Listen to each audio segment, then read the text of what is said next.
Ghazipur border पर कृषि कानूनों पर विरोध को लेकर किसानों का आंदोलन जारी। आंदोलन में किसानों की मदद को आगे आए डॉक्टर स्टॉल लगाकर किसानों को दे रहे दवाइयां। एडीएमसी के नेता विपक्ष मनोज त्यागी ने प्रेस कॉन्फ्रेंस कर एमसीडी पर साधा निशाना। कहा, चंद पैसों के लिए लोगों की जान से खेल रही एमसीडी। बुक्ड प्रॉपर्टी पर टॉवर लगाने की कैसे मिली इजाजत। बारिश होने के साथ ही दिल्ली में सर्दी बढ़ी। गांधीनगर मार्केट में गर्म कपड़ों के खरीदारों की कमी। बोले दुकानदार, किसान आंदोलन के कारण नहीं आ पा रहे बाहरी ग्राहक। कैलाश नगर में बीजेपी विधायक अनिल वाजपेयी ने बैडमिंटन कोर्ट के निर्माण का किया शुभारंभ। बनाया जा रहा है अभी तक का दूसरा बैडमिंटन कोर्ट। चुनाव के दौरान स्थानीय लोगों ने की थी मांग। और सूरजमल विहार में बन रहा ड्यू का ईस्ट कैंपस। शुरू होंगे कई नए कोर्सेस। यूनिवर्सिटी का लक्ष्य 2022 से शुरू हो एकेडमिक वर्क। नमस्कार, आप देख रहे हैं पूर्वी दिल्ली खास और मैं हूं आपके साथ पवन पांडे। बुलेटिन की शुरुआत करते हैं। कृषि कानूनों को लेकर किसानों का आंदोलन लगातार जारी है। गाजीपुर बॉर्डर पर किसान मौजूद हैं और अपनी मांगे न माने जाने तक लगातार डटे रहने की बात कह रहे हैं। गाजीपुर बॉर्डर पर एक किसान से हमने बात की तो उनका कहना था कि जब तक सरकार हमारी बातें नहीं मानती, हमारी मांगों को नहीं मानती, तब तक हम ऐसे ही बैठे रहेंगे। साथ ही कहा कि सरकार से बात करने की जो मीटिंग अब होने वाली है, उसमें भारतीय किसान यूनियन के अध्यक्ष और बड़े नेता तय करेंगे कि आगे की क्या रणनीति होनी चाहिए और सरकार से आगे की क्या बात करनी है। वहीं गाजीपुर बॉर्डर पर किसान आंदोलन में डॉक्टरों ने कोरोना और ठंड को लेकर दवाइयों के स्टॉल लगाए हैं। इस बारे में जब हमने एक डॉक्टर से बात की तो डॉक्टर ने आंदोलनरत किसानों के प्रति मदद की भावना दिखाई। डॉक्टर का कहना था कि किसानों को दवा से संबंधित कोई परेशानी ना हो, इसलिए हमें दवाई के स्टॉल हमने लगा रखे हैं। उन्होंने आगे कहा कि वो सुबह में अपने क्लिनिक जाते हैं और क्लिनिक की टाइमिंग के बाद वो किसानों को दवाइयां उपलब्ध कराते हैं और किसानों की मदद करते हैं।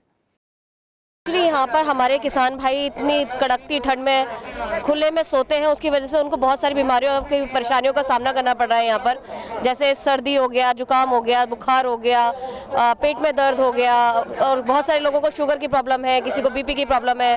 तो बहुत तरीके की छोटी छोटी चीज़ें जिनके लिए वो परेशान हो रहे थे। तो हम यहाँ पर आए थे काफ़ी टाइम पहले, तो हमने देखा कि यहाँ पर खाने पीने का प्रबंध तो बहुत अच्छा है, बट यहाँ पर दवाइयों का कोई अरेंजमेंट नहीं है कि किसी सरकार ने कोई अरेंजमेंट कर रखा है। यहाँ पर लोग बहुत ज़्यादा है लेकिन उस हिसाब से कोई अरेंजमेंट नहीं था, कोई भी मेडिकल सुविधा नहीं थी यहाँ पर।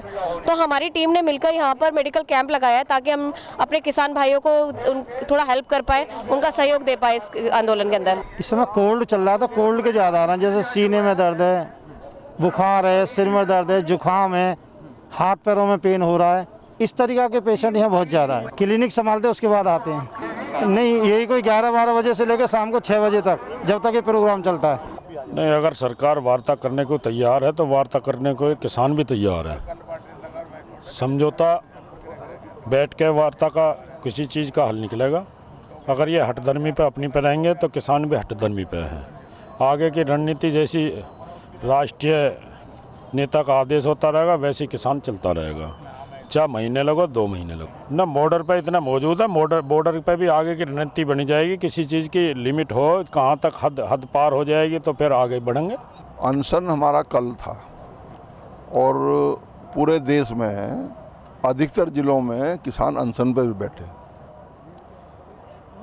और जो रणनीति की बात है वो आज मीटिंग होएगी तो वो शाम को जो है, जो भी हमारी अगली रणनीति बनेगी वो तय हो जाएगी, वो सबके सामने आ जाएगी।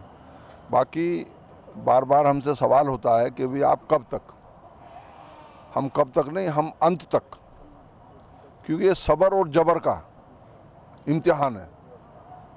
किसान जबर नहीं है, किसान सब्र वाला है। सरकार आज जबर में है। सरकार को हमने वोट दी, सरकार की संख्या बनी तो सरकार बनी, तो उस संख्या के मद में मस्त है जबर। अब ये जबर का और सब्र का इम्तिहान है। हम सब्र से बैठे हैं और तसल्ली में बैठे हैं। एक लिमिट जब आ जाएगी तो हम उसे सब्र को हमें छोड़ना पड़ेगा। मोबाइल फोन टावर लगाने के विरोध में पूर्वी दिल्ली नगर निगम के नेता विपक्ष मनोज त्यागी ने प्रेस कॉन्फ्रेंस कर एमसीडी पर निशाना साधा। एमसीडी हेडक्वार्टर में की गई इस प्रेस कॉन्फ्रेंस में नेता विपक्ष मनोज त्यागी ने कहा कि एमसीडी गलत तरीके से पार्क में मोबाइल फोन टावर लगाने का काम कर रही है। उन्होंने कहा कि टावर निर्माण के लिए पार्क के पेड़ काटे गए और रात ही रात में कई इलाकों में टावर लगाने का प्रयास किया गया। यहां तक कि बुक्ड प्रॉपर्टी पर भी टावर लगाने की इजाजत दे दी गई। उन्होंने पूछा, ये कैसे मुमकिन है? मनोज त्यागी ने साथ ही आरोप लगाया कि एमसीडी चंद पैसों के लिए लोगों की जान से खिलवाड़ कर रही है। जीटीबी एन्क्लेव ए पॉकेट के अंदर जब ये टावर लग रहा था तो वहाँ के स्थानीय पार्षद ने और जो लगाने वाले लोग थे उन्होंने वहाँ की जनता को बताया कि ये टावर मोबाइल टावर नहीं है, ये हाई मास्ट लाइट लग रही है। इस हाई मास्ट लाइट पे यहाँ पे वाईफाई लगाया जाएगा, साथ ही सीसीटीवी कैमरे इंस्टॉल किए जाएंगे और एंटी स्मोक गन इसी पे लगेगा। इसलिए इसका जो चौतरा है, जो उसका बेस है, उसको थोड़ा बड़ा बनाया गया है। ठंड पड़ती हुई इन रातों में चोरी छिपे आकर के टावर को खड़ा कर दिया गया। ऐसे समय पे टावर का खड़े करना सीधी सी बात है कि आप लोगों को धोखा देने का काम कर रहे हैं। 2 स्कूल और पूरे घने रेजिडेंस एरिया के बीच में पार्क के अंदर टावर लगना, और टावर भी कहाँ लगता है, वहाँ पे एक पेड़ जो हरा पेड़ है उसको काट दिया जाता है। राजस्थान के माननीय उच्च न्यायालय ने साफ साफ इन्होंने ये अपने स्टेटमेंट में दिया है, जजमेंट में दिया है कि कोई भी स्कूल, कोई भी हॉस्पिटल या कोई भी पार्क के पास में या उसके अंदर ये मोबाइल टावर नहीं लग सकते। एमसीडी ने एक और परमिशन दी थी टावर लगाने की, वेस्ट विनोद नगर एमसीडी ने परमिट किया था इसको। साथ ही ये जब लगा, इसकी परमिशन हुई और लोगों ने विरोध किया तो इसको, ये रिवोकेशन लेटर है, इसमें इसके ऑर्डर को, इसकी परमिशन को रिवोक किया गया एमसीडी के द्वारा ही। तो मैं ये कहना चाहता हूँ कि जब एमसीडी स्वयं उसको इंस्टॉल करती है और उसको रिवोक करती है लोगों की शिकायत के बाद, तो ये पार्कों में इस तरीके से टावर लगा के लोगों की सेहत को नुकसान पहुंचा के आखिर ऐसी कमाई का हमने क्या करना है। दिल्ली में बारिश होने के साथ ही सर्दी बढ़ रही है। बाजारों में काफी पहले ही ठंड से राहत दिलाने के लिए ऊनी और गर्म कपड़े भी आ चुके हैं, लेकिन गांधीनगर मार्केट में खरीदारों की काफी कमी है। मार्केट में पहले के मुकाबले 10 से 20% खरीदार ही नजर आ रहे हैं। दुकानदारों का कहना है कि दिल्ली में ठंड होनी तो शुरू हो गई है, लेकिन किसान आंदोलन की वजह से मार्केट में ग्राहकों की कमी है। ग्राहकों की कमी का एक बड़ा कारण किसान आंदोलन इसलिए है क्योंकि किसान आंदोलन के कारण दिल्ली की तमाम सीमाएं बंद हैं, जिसकी वजह से दिल्ली के आस पड़ोस के शहरों से आने वाले खरीदार मार्केट में नहीं आ पा रहे हैं और इसकी मार दुकानदारों पर पड़ रही है। किसान रैली के चक्कर में काम बिल्कुल नहीं है। नहीं तो गर्म का काम इतना होना चाहिए था कि पूरा ग्राहक एक के ऊपर एक होना चाहिए था, और ना ही लोकल ग्राहक आ रहा है, ना ही बाहर का ग्राहक कस्टमर आ रहा है। हर बंदे को ये पता है कि यहाँ बाजार बंद है। ठंड पूरी है, ठंड में कोई कमी नहीं है। ठंड तो खैर पड़ी रही है, आप लोग भी देख रहे हैं, सभी लोग देख रहे हैं, ठंड तो पूरी पड़ रही है। 2-3 दिन से ठंड इतनी पड़ गई है कि हद से ज़्यादा सबकी रजाइयाँ डबल निकल गई हैं। हम तो भैया मार्केट में वैसे है नहीं, ऐसे होना चाहिए था। जिस तरीके से काम होना चाहिए वैसे बिल्कुल भी नहीं है। कुछ बंदे जो अंदर की दुकान है उनको कभी कभी खाली भी जाना पड़ता है, तो थोड़ा काम बिल्कुल मार्केट में है नहीं। गर्म बिक्री तो शुरू थी, ये किसान रैली की वजह से बाज़ार में काम डाउन हो गया है, और ठंड के हिसाब से, जिस हिसाब से ठंड पड़ी उस हिसाब से काम नहीं है। आप देखो दुकान पूरी खाली पड़ी है, कस्टमर नहीं है बिल्कुल भी। बाज़ार में भीड़ भाड़ जैसे पहले थी, अब वो भीड़ भाड़ खत्म हो गई। खबर पूर्वी दिल्ली के कैलाश नगर से है, जहां बीजेपी विधायक अनिल वाजपेयी ने बैडमिंटन कोर्ट के निर्माण कार्य का उद्घाटन किया। बीजेपी विधायक अनिल वाजपेयी ने एमएलए फंड से इस कोर्ट के निर्माण कार्य का शुभारंभ कराया। और आपको बता दें कि इस बैडमिंटन कोर्ट का निर्माण कैलाश नगर के महावीर स्वामी पार्क में कराया जा रहा है। गौरतलब है कि अभी तक का दूसरा बैडमिंटन कोर्ट बनाया जा रहा है। पहला बैडमिंटन कोर्ट कांति नगर के महाराणा प्रताप पार्क में बनाया गया है। बताते चलें कि कैलाश नगर की आरडब्ल्यूएज और नागरिकों की ओर से विधानसभा चुनाव के दौरान श्री महावीर स्वामी पार्क में बैडमिंटन कोर्ट बनाने की मांग विधायक अनिल वाजपेयी से की गई थी, जिसको अमली जामा पहनाते हुए बीजेपी विधायक अनिल वाजपेयी ने काम का शुभारंभ कर दिया है। नहीं, देखिए, जब मैं चुनाव लड़ रहा था तो उस समय यहाँ की बहुत सी RWS और बहुत से जो हमारे भारतीय जनता पार्टी के जो सीनियर लीडर्स हैं और संभ्रांत सामाजिक लोग, उनमें बहनें भी थी, तो उन्होंने कहा था कि यहाँ पर एक बैडमिंटन कोर्ट बनना चाहिए। तो आज उसी का शिलान्यास करने हम जा रहे हैं और मॉडर्न तरीके का अच्छा बैडमिंटन, ये दूसरा कोर्ट मेरे यहाँ बनने जा रहा है। पहला कोर्ट मेरे यहाँ राजगढ़ मिनी स्टेडियम में है और दूसरा ये बनने जा रहा है। पूरा कवर्ड होगा और इसको रात को लॉक भी लगेगा ये, और जिससे मैं समझता हूँ सभी लोग इसका फ़ायदा उठाएंगे और मेरा एक चुनावी वादा भी था, वो भी पूरा होगा। RWO का एक डिमांड थी मिलकर, और यहाँ की जो जनता है, यहाँ के जो लोग हैं, उनकी भी एक डिमांड थी कि यहाँ पर कोई भी जो खेल की एक्टिविटी बढ़े, तो बैडमिंटन कोर्ट यहाँ पर फाइनल करवाया और लोगों को इस बात की सुविधा, ये जो और अच्छे लेवल में ये बैडमिंटन कोर्ट बनने जा रहा है और उसकी सुविधा यहाँ पर कैलाश नगर, गांधीनगर के सभी वासियों को इसका फ़ायदा होगा। देखिए, भारत युवाओं का देश है। युवाओं के देश में युवाओं के लिए सुविधाएं होनी चाहिए और जनप्रतिनिधि जनता के लिए कुछ भी करे, जनता को कुछ समर्पित करे, ये उसका परम कर्तव्य है। आज वाजपेयी जी महावीर स्वामी पार्क कैलाश नगर में एक बैडमिंटन कोर्ट का उद्घाटन कर रहे हैं, जनता को जल्द ही समर्पित किया जाएगा। तो जनता की दुआएं और अपेक्षाएं पूरी कर रहे हैं। ये हमारी तो मांग थी ही, पूरे गांधीनगर की जनता की ये मांग थी और काफ़ी लंबे समय से हम अपने प्रतिनिधियों से मांग कर रहे थे। अब की बार जब हम अपना प्रतिनिधि मंडल लेकर वाजपेयी जी से मिलने गए और हमने उनसे कहा कि ये हमारी पुरानी मांग है, कृपा करके इसको आप पूरा करें, तो उन्होंने हमारी बात को, मुझे लगता नहीं था कि इतनी जल्दी उसको अमल में ले आएंगे। वाकई में बहुत जल्दी उन्होंने इस कार्यक्रम को किया और आज आप देख रहे हैं कि आज यहाँ पर उद्घाटन हो रहा है महावीर स्वामी पार्क में। पूर्वी दिल्ली के सूरजमल विहार में दिल्ली यूनिवर्सिटी का ईस्ट कैंपस बनने का काम शुरू हो गया है। मिली जानकारी के मुताबिक DU के इस कैंपस से कई नए कोर्सेज शुरू होंगे। जानकारी मिली है कि यहां से 2022 से एकेडमिक वर्क शुरू करने का यूनिवर्सिटी का लक्ष्य है। आपको बता दें कि DU का ये ईस्ट कैंपस 6.8 हेक्टेयर में बनाने की तैयारी है, जिसमें स्कूल ऑफ लर्निंग भी इसी कैंपस में शिफ्ट किए जाने की योजना है। साथ ही लॉ सेंटर भी शिफ्ट किया जाएगा। बताते चलें कि DU के ओपन एजुकेशन के स्टूडेंट्स के लिए भी यूनिवर्सिटी यहां एक नई बिल्डिंग तैयार करेगी। यूनिवर्सिटी ने यहां बाउंड्री करनी शुरू कर दी है और नए साल की शुरुआत तक बाउंड्री वॉल पूरे होने की पूरी संभावना है। खबरों में आगे बढ़ते हैं। एडिशनल कमिश्नर अलका शर्मा ने आज हेल्थ कमेटी का बजट पढ़ा। इस दौरान उन्होंने बजट में हेल्थ कमेटी की उपलब्धियां बताई। साथ ही बताया कि विजन 2020 की योजना तो बहुत सारी है, पर ये सब तब तक पूरी नहीं हो पाएंगी जब तक दिल्ली सरकार पैसा नहीं देगी। उन्होंने कहा कि शमशान घाटों पर CNG सौदागृह बनाने की भी योजना है। इस दौरान उन्होंने कोरोना से मरने वालों की संख्या का भी जिक्र किया।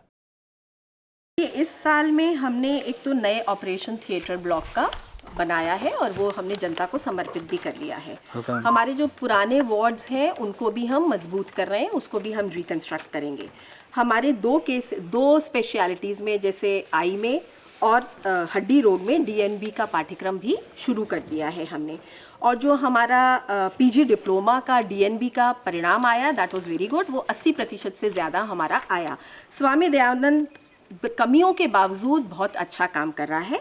और GNM के लिए भी ये लास्ट ईयर है, जिसमें हमने ऑलरेडी एडमिशन्स कर लिए। अगले साल से हम नर्सिंग का कार्यक्रम शुरू करें। दूसरा, जहाँ तक हमारा विजन 2020 मेन है, उसमें 2 एस्पेक्ट्स हैं। एक तो 100 बेडेड हॉस्पिटल और दूसरा जो हमारा चिकित्सा महाविद्यालय है। लेकिन ये दोनों निर्भर करते हैं हमें वित्तीय राशि मिलने पर। जो हमारा प्लान फंड मिला है, जो कि आप जानते हैं कि हमारी आवश्यकता के अनुसार नहीं मिला, उसमें हम केवल बहुत ज़रूरी कार्यक्रमों को ही कर पा रहे हैं। देखिए, अभी हम शमशान घाटों में CNG से नया क्रिमेशन के लिए कार्य शुरू किया है, जो कि कड़कड़डूमा में किया है हमने।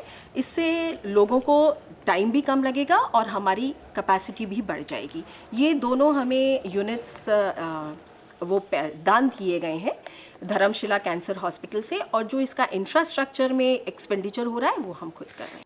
अब बात कृष्णानगर इलाके की करते हैं, जहां रघुनाथ मंदिर के सामने गली में एक कूड़ा घर बना हुआ है, पर लोगों को इस कूड़ा घर का कोई फायदा नहीं दिखता, बल्कि ये उल्टा लोगों के लिए परेशानी का सबब बन गया है। क्योंकि यहाँ पर कूड़ा घर के बाहर पूरी सड़क पर कूड़ा ही कूड़ा जमा रहता है और लोगों को इससे बहुत दिक्कत होती है, बहुत परेशानियां उठानी पड़ती हैं। लोगों का कहना है कि जब वो इस सड़क से निकलते हैं तो उनकी बाइक, स्कूटर भी स्लिप हो जाते हैं। साथ ही साथ एक तरफ कोरोना का प्रकोप चल रहा है तो लोग गंदगी की वजह से इलाके में बीमारियां न फैलने लगें, इस बात से भी बहुत डरे रहते हैं। उनका कहना है कि इस ओर जिम्मेदार प्रशासन कोई ध्यान नहीं दे रहा है। मतलब आपके सामने आप 10 की स्पीड में यहाँ से बाइक नहीं चला सकते। पिछले 8 सालों से मैं देख रहा हूँ रोड आज तक ऐसी बनी ही नहीं है यहाँ पे, जैसे अपने बाहर मेन रोड की स्टैम्प बनी हुई है, अंदर नहीं हुआ हुआ। और रही बात ये कूड़े की, इस टाइम डेंगू मलेरिया का भी टाइम चल रहा है। आसपास स्कूल भी बता रहे हैं, जैसे भैया है, मैं तो यहाँ नहीं रहता लेकिन मैं भैया के पास काफ़ी सालों से आ रहा हूँ, लेकिन मैंने हमेशा ये देखा है यहाँ पे कभी साफ़ सफाई नहीं है, यहाँ का माहौल बिल्कुल ख़राब हो रखा है। सबसे ज़्यादा दिक्कत, चलो हम तो बड़े हैं, हम तो ये चीज़ समझते हैं, लेकिन बच्चे तो नहीं समझते ना। अभी बच्चे बीमार हो जाते हैं, किसी भी हॉस्पिटल में जाओ तो वहाँ सिर्फ कोविड, यहाँ कोविड से ज़्यादा बीमारी तो यहाँ पर उठता है सर, डेली उठता है, लेकिन सुबह इतना ही हो जाता है फिर दोबारा। तो सर इतना ही रोज़ होता है, आज कोई नया तो है नहीं, कोई 20-25 साल से ऐसी है। बीमारियाँ वगैरह तो आई हैं, देखो सर अब इस टाइम पे क्या कौन सा माहौल चल रहा है आपको पता ही है। इन्फेक्शन तो आई है ना सर, पूरा छोटे छोटे बच्चे सामने फ्लैट में रहते हैं, इन्फेक्शन तो आई है। साथ में स्कूल भी है बच्चों का, MCD स्कूल है। बहुत दिक्कत है, सारे कूड़ा सारा फैला हुआ, और यहाँ काम करते हैं ना तो रहा नहीं जाता, इतने बदबू, मच्छर भी उठता ही नहीं है। देखो कई दिन से पड़ा हुआ कूड़ा, यहाँ ये नाली भरी हुई सारी। दिक्कत ये होती है यहाँ पे मच्छर बहुत होते हैं, एक तो बच्चे परेशान होते हैं, बच्चे कई बीमार हो गए हैं, कई अस्पतालों में चले गए हैं। वहीं गाजीपुर सब्जी मंडी के पीछे वाली सड़क का हाल बेहाल है, यहाँ पर भारी गंदगी का वर्चस्व है। आपको बता दें कि गाजीपुर सब्जी मंडी के पीछे वाली सड़क पर नालियां बनी हुई हैं, जहां पर सभी नालियों में कूड़ा फैला हुआ है, जिसकी वजह से लोगों को काफी परेशानियां होती हैं। इस भयंकर गंदगी की वजह से नालियों में मच्छर पैदा हो रहे हैं और उड़कर सब्जी मंडी में बीमारियां फैला रहे हैं। यहाँ के स्थानीय लोगों ने गुहार लगाई है कि प्रशासन जल्द ही इसे साफ कराए, जिससे वो एक साफ सुथरे माहौल में जिंदगी जी सकें। सफाई जैसे डेली झाड़ू तो लगा देते हैं, लेकिन यहाँ सब्जी वाले लगाते हैं, उसके बाद वो थोड़ा थोड़ा करके फेंकते रहते हैं इधर उधर। परेशानी थोड़ी सफाई हो जाए तो अच्छी बात है। जब से ये ठेलियाँ लगने लगी तब से गंदगी थोड़ी और बढ़ गई है, और पहले भी थी। देखो जी, परेशानी तो है ही है, क्योंकि आपको ये पता है कि आजकल बीमारियाँ कैसी चली हैं। इधर चिकनगुनिया का हो रहा है, इधर मलेरिया फिर दोबारा दाखिल हो रहा है, इधर कोरोना का कहर है। हम तो यही चाहते हैं कि भाई जो भी है अपना साफ़ सुथरा रहे और अच्छा रहे, जिसकी वो जो गंदगी हैं वो फलूटों पे जाती हैं, जिससे कि बाकी ये लोग बहुत केयर से करते हैं। इन्होंने पानी छिड़कना है, बार बार पानी छिड़कना है, सफाई रखनी है, इससे काफ़ी वो है। तो इन लोगों से तो कोई ऐसी बात नहीं, बाकी यह है कि सफाई कर्मचारी जो ध्यान दें और अपना काम करें। गंदगी बहुत रहती है, गंदगी सफाई नहीं करते, 4-4, 5-5 दिन हो जाते हैं, इतना अभी कचरा उठा दिया है। ये मच्छर पानी छिड़कर सैनिटाइजर रखते हैं ना, उस पर छिड़कते हैं सैनिटाइजर वगैरह। 5-5, 6-6 दिन हो जाते हैं, वो करते ही नहीं, झाड़ू लगाते हैं, हम खुद झाड़ू लगाते हैं, अपना जो अपनी जगह पर लगाते हैं, सुबह भी लगाया था, ये सफाई है। इस बुलेटिन में मेरे साथ इतना ही। बाकी खबरों के लिए देखते रहिए CCN। नमस्कार।